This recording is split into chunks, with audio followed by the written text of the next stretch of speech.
Mafal Ndiaye, habitant à Kermansouka, village dans la communauté rurale de Sindia, aux environs de 9 km de Ngekho. Effectivement, ce village est fondé depuis 1903. Ça fait plus d'une centaine d'années, 111 ans, ce village a vécu. Nous n'avons pas d'électricité dans ce village. Il y a l'insécurité totale. Le vol du bétail est devenu un phénomène récurrent dans ce village. Tu sais.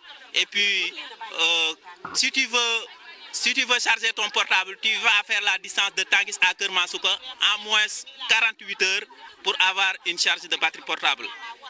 Il y a presque d'infrastructures dans ce village. Tu sais, la route est très chaotique. Avec les vols de bétail, on n'y peut rien avec les voleurs. La route, c'est une piste quoi. C'est une piste très sablonneuse. On n'y peut rien. Normalement, de Ngekho à Kermansouka, on doit faire 15 minutes.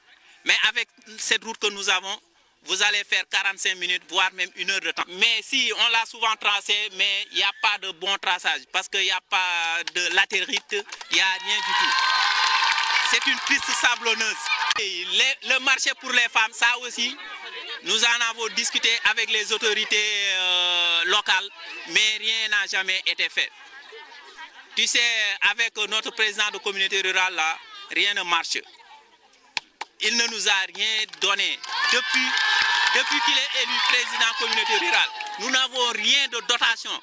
Il n'y a pas de dotation au niveau de l'infirmerie, il n'y a pas de dotation au niveau des écoles, il n'y a rien du tout. La case de santé, c'est une ONG belge qui nous a octroyé la case de santé, ça fait presque 10 ans, mais jusqu'à présent, nous n'avons pas d'infirmier affrété par l'État. L'infirmier qui se trouve là n'est pas reconnu par l'État. Et ça, nous le dénonçons jusqu'à la dernière énergie.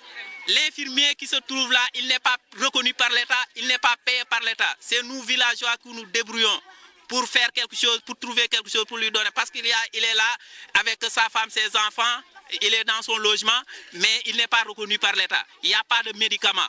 Il n'y a rien du tout. Oui, parce que ici, nous avons une très vaste forêt ici dans ce village.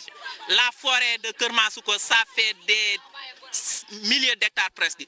D'ici, de Kermansouka jusqu'à Aloukagne, jusqu'à Kiren, l'usine les ciments de Kiren.